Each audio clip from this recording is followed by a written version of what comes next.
وعلى من تبعهم بإحسان، خصوصا على إمامنا الأعظم أبي حنيفة النعمان، وعلى غوثنا الأعظم خزائن العرفان، وعلى معجزة الرسول الإمام أحمد رضا خان عليهم الرحمة والرضوان. أما بعد، قال الله تبارك وتعالى في القرآن المجيد: فأعوذ بالله من الشيطان الرجيم، بسم الله الرحمن الرحيم. وإذا جاءهم أمر من الأمن أو الخوف أذاعوا به ولو ردوه إلى الرسول وإلى أولي الأمر منهم لعلمه الذين يستنبطونه منهم. صدق اللہ العظیم. اسٹیج پہ حاضر ممبئی وزما کی نہایت معطر شخصیات، علماء کرام، شعراء اسلام، سادات کرام اور دور و دراز قرب و جوار سے تشریف لائے میرے تمام سنی، حنفی، بریلوی، جنتی بھائی، آئیے ہم اور آپ انتہائی عقیدت و محبت سے اپنی اور ساری کائنات کے مرکز عقیدت جناب احمد مجتبی محمد مصطفیٰ صلی اللہ علیہ وسلم کی بارگاہ میں ہدیہ درود و سلام پیش کریں. اللہم صلی علی مولانا محمد مولانا عارف صاحب کی تقریر میں سن رہا تھا. نہایت ہی سنجیدہ انداز میں دلائل کے انہوں نے مار لگا دی. میں یہ محسوس کر رہا تھا کہ آگے جو چند لوگ بیٹھے ہوئے وہ بہت زیادہ کوالیفائڈ ہیں، پڑھے لکھے ہیں، وہ زیادہ شور شرابے پر یقین نہیں کرتے ہیں، خاموشی کے ساتھ بات کو سنتے ہیں، دلائل پر غور کرتے ہیں. اگر ایسا ہی ہے واقعی بہت اچھی بات، لیکن موقع ب موقع اپنی بیداری کا ثبوت دینا، جس سے مجھے یہ سمجھ میں آیا کہ آپ میں زندگی کے آثار باقی ہیں اور میری بات کو آپ اچھے سے سمجھ رہے ہیں، تو مجھے بولنے میں اور زیادہ جو ہے مزہ پیدا ہوگا اور میں اپنی بات کو اور اچھے انداز میں آپ تک رکھ سکوں گا. حضرت مولانا عارف مصباحی صاحب نے افضلیت کے عنوان سے تقریر کی اور اہل سنت و جماعت کا صاف ستھرا نکھرا مذہب جو قرآن و سنت سے مستقل ہے بتایا کیا ہے. لیکن میرا عنوان یہ نہیں. آپ نے اشتہار دیکھا ہوگا سنی جمیعت الحناف کے چینل سے بھی بہت اس کا ایڈ ہوا ہے آج کے جلسے کا، اور جتنے یہاں بیٹھے ہیں اس سے کئی گنا زیادہ ہمارے یوٹیوب چینل پر لوگ کئی ممالک سے اس بیان کو سن رہے ہیں. اشتہار میں آپ نے عنوان دیکھا صلح کلیت وہ غیر مقلدیت، تو آخر میں جو غیر مقلدیت کا رد ہے وہ آج میرا اسپیشل عنوان ہے. سبحان اللہ. میں نے اسی مناسبت سے آیت کریمہ پڑھی. میں چاہوں گا جتنی دیر میری بات ہو رہی ہے آپ ذہن حاضر رکھ کر ممبئی میں رہنے والے لوگ ہیں، اور جب ٹیکنالوجی آسمان کی بلندیوں کو چھو رہی ہے اس دور میں آپ جی رہے ہیں، تو اس دور میں آپ کو بھی حساس ہونا چاہیے، ایکسپرٹ ہونا چاہیے اور دلائل کے ہتھیار سے لیس ہونا چاہیے کہ کوئی بھی باطل فرقہ آپ کے سامنے ٹک نہ سکے. میں چاہوں گا کہ آج کی جو میری گفتگو ہے اس سے کم از کم آپ اتنا سیکھ کر جائیں کہ کتنا بھی بڑے سے بڑا سڑے سے سڑا غیر مقلد ہو، کتنا ہی عمل بالحدیث کا دعویٰ کرنے والا ہو اور قرآن و سنت کا متبع ہو، وہ آپ کے سامنے چند منٹ بھی نہ ٹک سکے. تو تیاری ہے مناظر بننے کی؟ تقریریں بہت ہوتی ہے، اصل میں مقرر نہیں ہوں، میں ہوں مناظر آدمی، لیکن لوگوں نے تاریخیں لے لے کے مجھے بھی بہرحال مقرر بنا ہی دیا. تو آج کی تقریر کچھ اس انداز میں ہوگی کہ آج ممبئی کی سرزمین پہ ویسے تو کئی سارے فرقے ہیں، لیکن دو فرقے جو بہت آزاد طبیعت کے ہیں، آزاد ذہن کے ہیں اور خواہش نفسانی کی پیروی کرنے والے ہیں، اور اپنی رائے کو وہ حدیث و قرآن کا نام دیتے ہیں، اپنی رائے کو حدیث و قرآن کا نام دیتے ہیں۔ اور میں جانتا ہوں جہاں میں تقریر کر رہا ہوں اس کے چاروں جانب وہ لوگ موجود ہیں، میری بات کو سن رہے ہیں اور آن لائن بھی بغور سن رہے ہیں کہ ہمارے بارے میں آخر کیا بولا جانے والا ہے۔ تو جو ابھی نئے جڑے ہیں غیر مقلدین سے، اہل ہدایت سے، میں ان سے گزارش کروں گا کہ تقریر کو آپ اس حساب سے مت سنیے کہ آپ کو ٹون کیا جا رہا ہے، ٹارچر کیا جا رہا ہے، آپ کی تذلیل ہو رہی ہے۔ اللہ کی قسم اس بزم میں کسی کی تذلیل مقصود نہیں ہے، بلکہ ہمارا مقصود ہے اصلاح۔ جو لوگ تحقیق کے نام پر اہل سنت و جماعت کو چھوڑ کر دیگر فرقوں میں جا رہے ہیں، میں ان سے گزارش کروں گا کہ اپنی تحقیق پر نظر ثانی کریں اور دیکھیں کہ جس طرف آپ جا رہے ہیں ان کا ماضی کیا ہے، حال کیا ہے اور ان کا بھیانک انجام کیا ہے۔ ایک جماعت ممبئی کی سرزمین پر، ویسے تو دو جماعتیں ایک بہت قلیل مقدار میں ہے، ایک ہے اہل قرآن والے اور ایک ہے اہل حدیث والے۔ تو جو کچھ پائے جاتے ہیں وہ اہل حدیث ہیں اور انہی کے بڑے بھائی ہیں اہل قرآن۔ تو ان حضرات کا یہ دعویٰ ہے، جیسے اہل قرآن دعویٰ کرتے ہیں کہ ہم محدثین کی بات کو نہیں مانتے، جنہوں نے رسول اللہ کے اقوال کو، افعال کو، تقریر کو، تحریر کو، نشست و برخاست کو، غزوات کو، آپ کی خلوت کو، جلوت کو حدیث کی کتابوں میں لکھا ہے، اس مبارک جماعت کو کیا کہا جاتا ہے؟ محدثین۔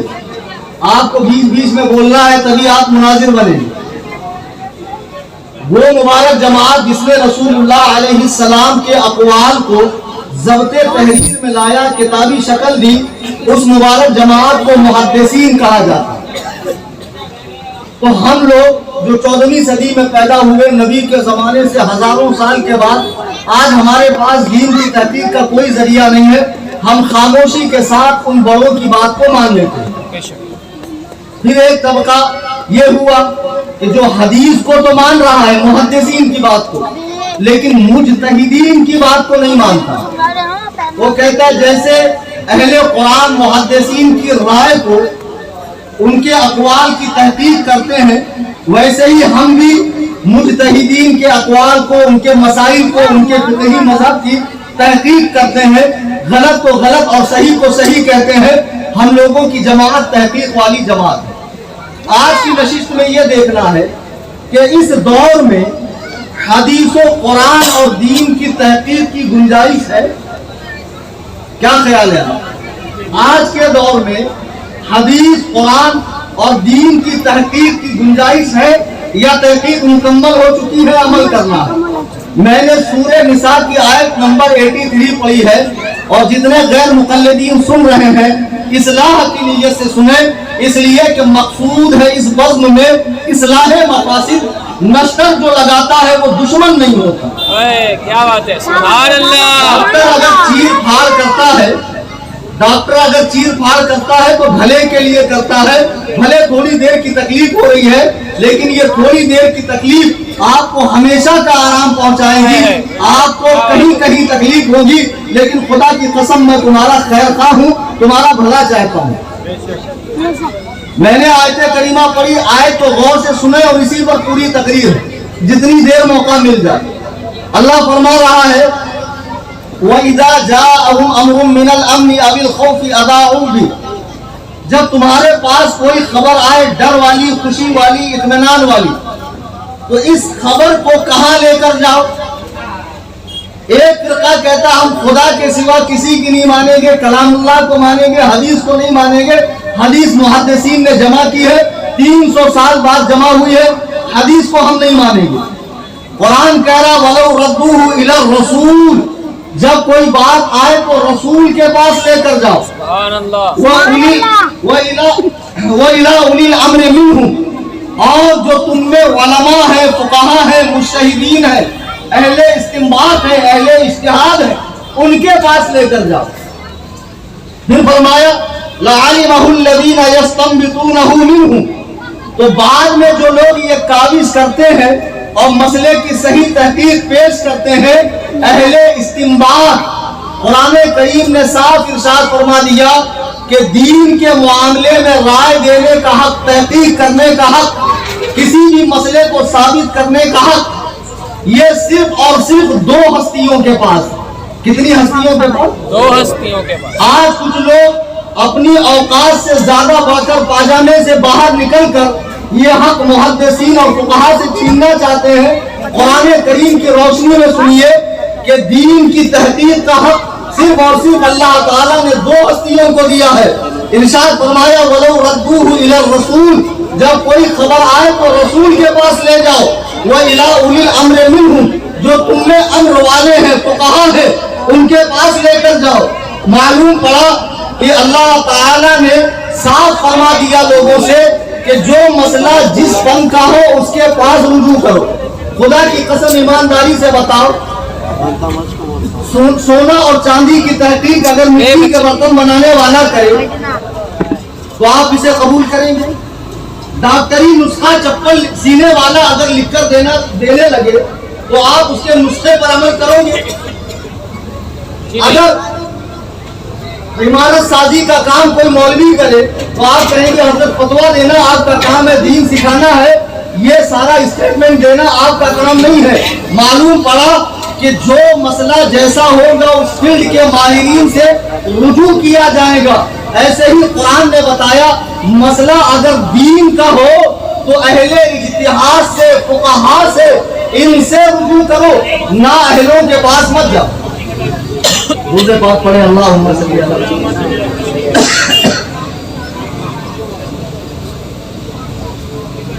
اچھا آپ لوگ میری بات سمجھ رہے ہیں؟ ڈسکس مجھے بھی بہت ہو رہا ہے۔ میں نے عرض کیا تھا کہ کسی ہال کا انتظام کیا جائے تاکہ پرسکون ماحول میں بات، لیکن اب یہ عوامی شارع ہے، لوگوں کا آنا جانا لگا رہے گا، تو آپ میری طرف دیکھتے رہیے۔ وہاں کے لوگ کو خالی کروا دو نا۔ اس آیت میں ارشاد فرمایا گیا کہ تحقیق کا حق اللہ تعالیٰ نے دو ہستیوں کو دیا ہے، انبیاء و مرسلین یعنی رسولوں کو، اور ایک مجتہدین کو دیا ہے، وہ الی اولی الامر۔ تو اولی الامر کون ہے؟ عبداللہ ابن عباس اپنی تفسیر میں فرماتے ہیں اولی الامر سے مراد علماء ہے، فقہا ہے، یعنی مجتہدین کی جماعت ہے۔ تو ان دونوں ہستیوں کو دین کی تحقیق کا حق دیا گیا ہے۔ اب اس میں رسول علیہ السلام جو کچھ ارشاد فرمائیں گے وہ شارع کی حیثیت سے فرمائیں گے، دین نافذ کرنے والے کی حیثیت سے فرمائیں گے، اور مجتہدین جو کچھ فرمائیں گے وہ شارع کی حیثیت سے فرمائیں گے، ماہر قانون کی حیثیت سے فرمائیں گے، اور نبی جو فرمائیں گے وہ قانون ساز کی حیثیت سے فرمائیں گے۔ آگے ارشاد فرمایا کہ آگے یہ لوگ جو استنباط کر کے مسئلہ بتاتے ہیں، قرآن میں اللہ نے جو ارشاد فرمایا یہ جو استنباط کرتے ہیں لَعَلِمَهُ الَّذِينَ يَسْتَنبِطُونَهُ مِنْهُمْ، تو یہ استنباط کیا ہے؟ آج کل بڑا خوبصورت نعرہ دیا جا رہا، دو ہاتھ ہے، دو چیزیں ہیں، قرآن حدیث، ایک سے قرآن پکڑو ایک سے حدیث، دو پیر ہے ایک سے قرآن کی طرف چلو ایک سے حدیث کی طرف، دو کان ہے ایک سے قرآن سنو ایک سے حدیث، دو آنکھیں ہیں ایک سے قرآن دیکھو ایک سے حدیث۔ یعنی لوگوں کو موٹے نفس کا بنا کر ہر کس و ناقص کے ہاتھ میں قرآن و حدیث دے کر کہا جا رہا ہے تم دین کی تحقیق کرو۔ اللہ کی قسم یہ دین کی تحقیق نہیں ہے، اپنا بیڑا غرق کرنا ہے، اپنی لٹیا ڈبونا ہے۔ کیا دین کی تحقیق ایسے ٹچے لوگ کریں گے؟ جبکہ قرآن میں سورہ نساء کی آیت نمبر 83 میں اللہ نے صاف فرمایا تم رسول کے پاس جاؤ، تم اولی الامر کے پاس جاؤ، علماء اور فقہا کے پاس۔ اور بعد میں جو یہ لوگ کوشش کرتے ہیں، استنباط کرتے ہیں، اب استنباط کیا ہے وہ سمجھیے۔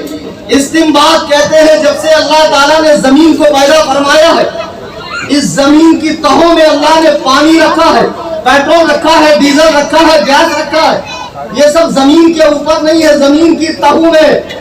تو جو مستری اپنے اوزار کی مدد سے زمین کھودتا ہے اور کنویں سے پانی نکالتا ہے، ایمانداری سے بتاؤ جس نے کنواں کھود کر پانی نکالا کیا اس نے پانی کو پیدا کیا ہے؟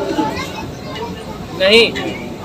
بلا جھجک جہاں ہاں بولنا ہاں بولو، جہاں نہ بولنا وہاں نہ بولو، تاکہ مجھے بھی لگے کہ آپ میں بیداری ہے. جس نے کنواں کھودا اس نے پانی پیدا نہیں کیا ہے، اس نے اپنے اوزار کی مدد سے پانی کو ظاہر کیا ہے. تو جیسے پانی ہماری دنیاوی زندگی کے لیے ضروری ہے، وضو کے لیے، غسل کے لیے، نماز کے لیے، کھانے کے لیے، پکانے کے لیے، دھونے کے لیے، درختوں کو دینے کے لیے، ایسے ہی اسلامی زندگی کے لیے فقہ ضروری ہے. فقہ بے شک بے شک بے شک. سبحان اللہ. فقہ ضروری ہے. اب یہ فقہ کیا ہے؟ فقہ اب آسان کر کے بول رہا ہوں. فقہ یہ مت سمجھنا کہ حضرت کو بولنا نہیں آتا، کہیں کہیں میں رعایت کرتا ہوں. ایک جگہ میں نے فجر بول دیا، ایک علامہ صاحب رات کو اٹھے بولے بتاؤ ان کو تو بولنا ہی نہیں آتا، فجر بول دیے. ارے گدہ الذی خردمات، مجھے بولنا آتا، میں کہیں کہیں علاقے کی رعایت کرتا ہوں. تو جیسے دنیاوی زندگی کے لیے پانی ضروری ہے، ایسے ہی دینی زندگی کے لیے ہمارے عقائد درست ہو، نماز درست ہو، حج درست ہو، عمرہ درست ہو، نکاح کے مسائل، طلاق کے مسائل، عدت کے مسائل، حیض کے مسائل، عمرہ کے مسائل، شفاعت کے مسائل، تجارت کے مسائل، بیع کے مسائل، نقطہ کے مسائل، یہ کروڑوں مسئلے کون نکالے گا؟ یہ مجتہدین اور فقہاء نکالیں گے. بے شک. کون نکالیں گے؟ مجتہدین اور فقہاء ان مسائل کو نکالیں گے.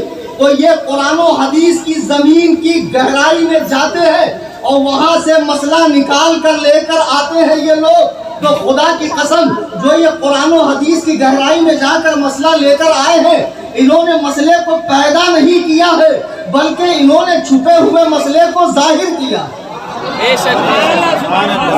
آپ جب مذہب حنفی کی کتاب پڑھیں گے، مذہب شافعی کی، مذہب مالکی کی، مذہب حنبلی کی، تو اس میں فقہا کا اعلان ملے گا القیاس مظہر لا مثبت. ہم قیاس کے ذریعے حدیث و قرآن کی زمین پر گہرائی میں جاتے ہیں اور مسائل کو نکال کر ظاہر کرتے ہیں. ایسا نہیں ہے کہ مسئلہ گڑھ کے اسے حدیث و قرآن کا نام دیتے ہیں، ایسا نہیں ہے. جیسے اس بندے خدا نے زمین کو کھود کر پانی نکالا اور خلق خدا فائدہ اٹھا رہی ہے، ایسے ہی مجتہدین نے حدیث و قرآن کی زمین پر گہرائی میں جا کر مسائل کو نکالا اور قیامت تک کے لیے امت مسلمہ کے لیے آسانی کر دی کہ تم اپنی اسلامی زندگی ان مسائل پر عمل کر کے گزارو. سبحان اللہ. ان مسائل پر عمل کر کے گزارو. لیکن اب ایک بات یہ بھی ذہن میں رکھیں کہ کسی علاقے میں آپ جائیں گے، کنواں 1500 سال پرانا ہے، 1000 سال پرانا، لیکن کہیں کہیں آج کھد رہا، تو اس کا مطلب یہ نہیں جو 1500 سال پہلے کنواں ہے اس کا پانی اللہ کا ہے اور جس نے بعد میں کنواں کھودا گویا کھودنے والے نے پیدا کیا، ایسا نہیں ہے. لوگ کہتے ہیں صحابہ کرام نے تو مذہب نہیں بنائے، اماموں نے مذہب کیوں بنائے؟ رسول جب تک دنیا میں ظاہری حیات میں تھے، صحابہ ہر مسئلہ حضور سے پوچھتے تھے، ہر مسئلہ. جب سرکار چلے گئے، اسلام بڑھنے لگا، مسائل پیش آنے لگے. آج بھی مسئلے پیش آتے ہیں کہ نہیں آتے؟ مائک پر نماز ہوگی یا نہیں ہوگی، اعضاء کی پیوند کاری کرنا، پوسٹ مارٹم کرنا، ٹیلی فونک نکاح، جدید بینکاری اور اسی طریقے سے شیئر مارکیٹ کے مسائل، یہ لاکھوں کروڑوں مسائل ہیں. یہ حل کریں گے ٹچے لوگ یا آج کے دقاق علماء، متبحر علماء امام اعظم کے بنائے ہوئے اصول کی روشنی میں حل کریں گے؟ اللہ کی قسم یہ علماء کا کام ہے، نااہلوں کا کام نہیں ہے. بے شک بے شک. حق ہے حق ہے حق ہے. تو سنو، حضور جب تک دنیا میں بنفس نفیس موجود تھے حیات ظاہری کے ساتھ، صحابہ ان سے مسائل پوچھتے. سرکار تشریف لے گئے تو جو ان میں فقہا صحابہ تھے، صحابہ میں سارے صحابہ ایک جیسے نہیں تھے. علم کے لحاظ سے کوئی بہت پست تھا، کوئی بہت اعلیٰ تھا. بے شک. سبحان جو اللہ. فقہا صحابہ تھے، چھوٹے صحابہ، ان سے مسئلہ پوچھتے، لیکن ان کی زندگیاں جہاد میں زیادہ گزری، ہجرت میں زیادہ گزری، تو انہوں نے اپنے مسائل کو کتابی صورت میں لکھایا نہیں. جب صحابہ کا مبارک دور گزر چکا، ایک صدی گزر چکی، دوسری صدی میں اس دین کو سب سے پہلے کتابی شکل میں لکھوانے والے، اللہ دین بھیجنے والا، نبی دین لانے والے، صحابہ دین پھیلانے والے، اور اس دین کو کتابی شکل میں لکھوانے والے سب سے پہلے امام الائمہ، کاشف الغمہ، سراج الامہ، سیدنا امام اعظم ابو حنیفہ نے ثابت کر دیا۔ سبحان اللہ۔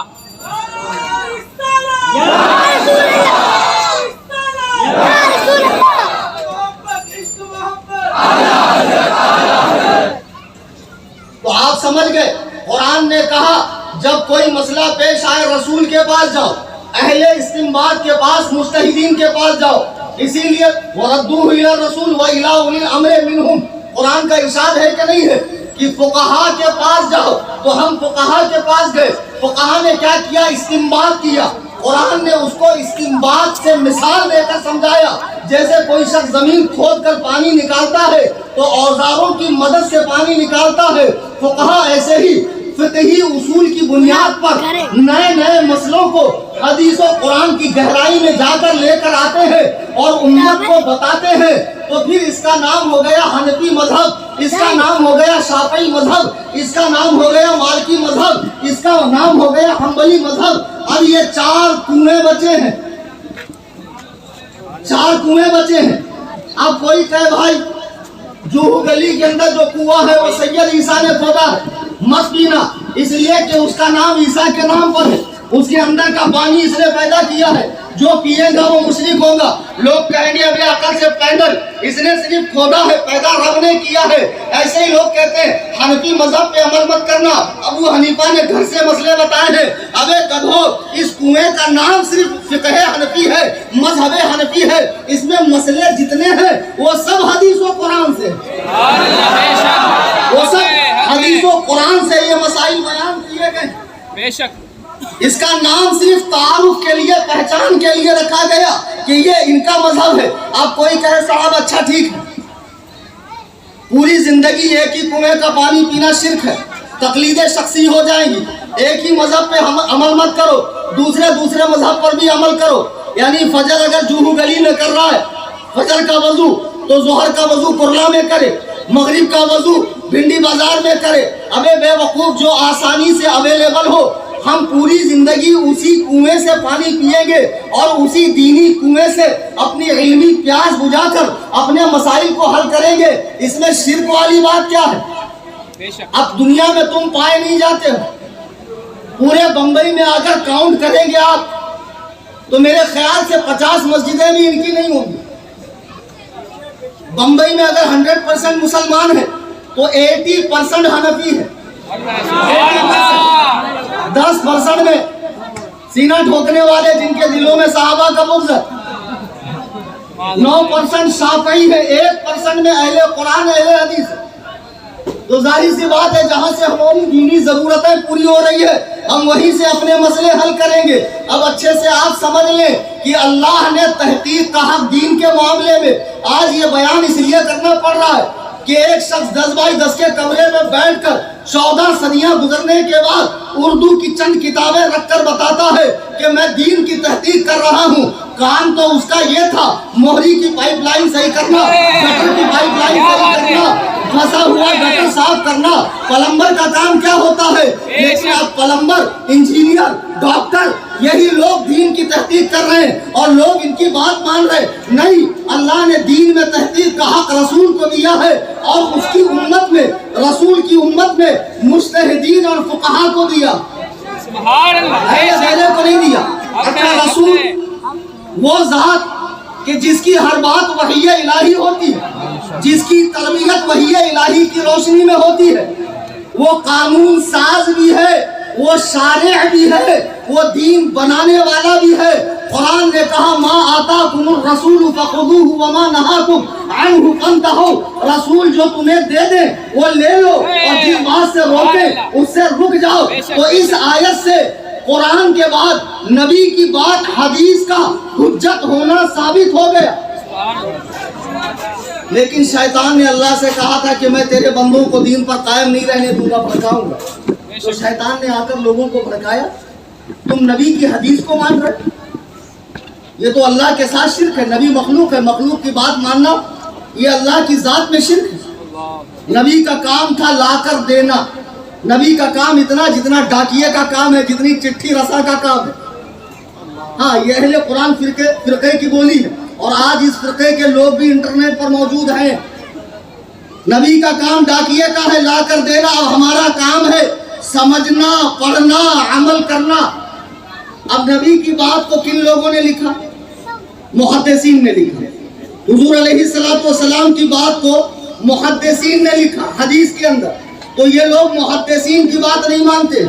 یہ کہتے ہم اہل قرآن, ہمارے پاس اصلی اسلام ہے, اور جو لوگوں کے پاس ہے وہ نقلی اسلام ہے.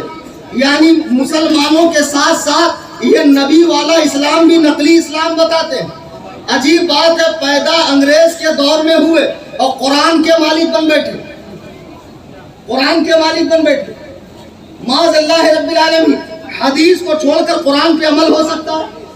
یہ لوگ حدیث کو نہیں مانتے ہیں, اہل قرآن. اور آج ان کی بھی انٹرنیٹ پہ اچھی خاصی تعداد ہے. چونکہ دین کو شارٹ کٹ کر رہے ہیں, آسان کر رہے ہیں, بہت سارا لالی پاپ دے رہے ہیں آسانی کا, تو لوگ اسی کو مزے سے چوس رہے ہیں کہ زیادہ پابندیاں نہیں ہے, آسانی آسانی ہے. بیٹے یہ آسانی قیامت میں تجھے پتا چلے گی اس کا انجام کتنا بھیانک ہے. تو اس ایک فرقے نے حضور کی بات یعنی محدثین کا انکار کیا کہ ہم محدثین کو نہیں مانتے, ہم حدیث کو نہیں مانتے, ہم ڈائریکٹ قرآن کو مانتے. ان سے کہنا قرآن سے ذرا 2 رکعت نماز ہی پڑھ کے دکھا دو. جتنے آن لائن سن رہے اہل قرآن, خدا کی قسم ایڑیاں رگڑ رگڑ کے مر جاؤں گے, بغیر حدیث کے قرآن پہ عمل ہو ہی نہیں سکتا ہے. تم اپنا کلمہ قرآن سے ثابت نہیں کر سکتے ہو, نماز تو بہت دور کی بات ہے. یہ وہ لوگ ہیں جو اصل میں دین کے دشمن ہیں. انہوں نے اپنا خوبصورت نام رکھ لیا اہل قرآن, قرآن والے. نام بڑا اچھا, پڑھے نہ لکھے نام محمد فاضل. پھر ان کے بعد ان کے چھوٹے بھائی آئے اہل حدیث. یہ طبقہ کس سے الجھا؟ اہل قرآن کا, محدثین سے. دوسرے ان کے آئے, بولے ہم قرآن کے بعد حدیث کو تو مانتے ہیں لیکن فقہ کو نہیں مانتے ہیں. فقہ کو نہیں مانتے ہیں, اجماع کو نہیں مانتے, قیاس کو نہیں مانتے. تو انہوں نے اپنا نام رکھا اہل حدیث, قرآن والا, حدیث والا. انہوں نے اپنا نام رکھا اور مجتہدین سے الجھے. تو نبی کی حیثیت میں نے بتا دی. نبی قانون ساز ہے, شارع ہے, دین بنانے والا ہے. اللہ نے فرمایا وَلَوْ رَدُّوهُ إِلَى الرَّسُولِ, جب کوئی مسئلہ پیش آئے رسول سے پوچھو. اب رسول کے بعد فرمایا وَإِلَىٰ أُولِي الْأَمْرِ مِنْهُمْ, امر والوں سے پوچھو, فقہا سے پوچھو. مجتہدین یہ قانون ساز نہیں ہوتے ہیں, یہ اللہ و رسول کی جو باتیں ہیں اس کی گہرائی میں جا کر مسائل کا حل نکالتے ہیں, مسائل کا حل نکالتے ہیں. نبی معصوم ہے, مجتہدین معصوم نہیں ہے, معجور ہے. کیا ہے؟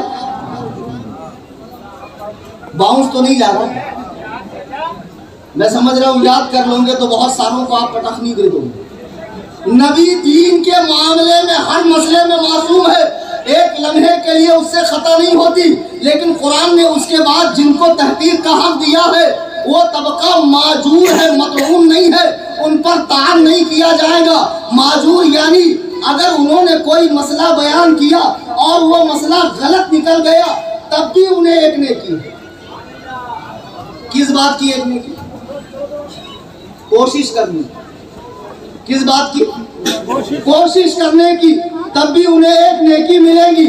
اب دیکھیے اس پر حدیث پاک ہے مسند امام احمد, جو گوگل کے مقلد ہے, حدیث نمبر بہت مانگتے ہیں. مسند امام احمد اٹھا کر دیکھو, حدیث نمبر 17926.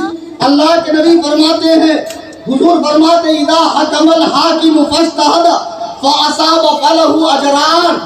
اگر مجتہد دین کا مسئلہ بتانے کی کوشش کرے اور صحیح مسئلہ بتائے تو اسے 2 نیکی ہے. ایک مسئلہ صحیح بتانے کی, دوسرا مسئلہ حل کرنے کی کوشش کرنے کی. پھر فرمایا وَإِذَا حَكَمَ فَاجْتَهَدَ فَأَخْطَأَ فَلَهُ أَجْرٌ. اگر اس سے غلطی ہو جائے تب بھی اسے ایک نیکی ضرور ملے گی.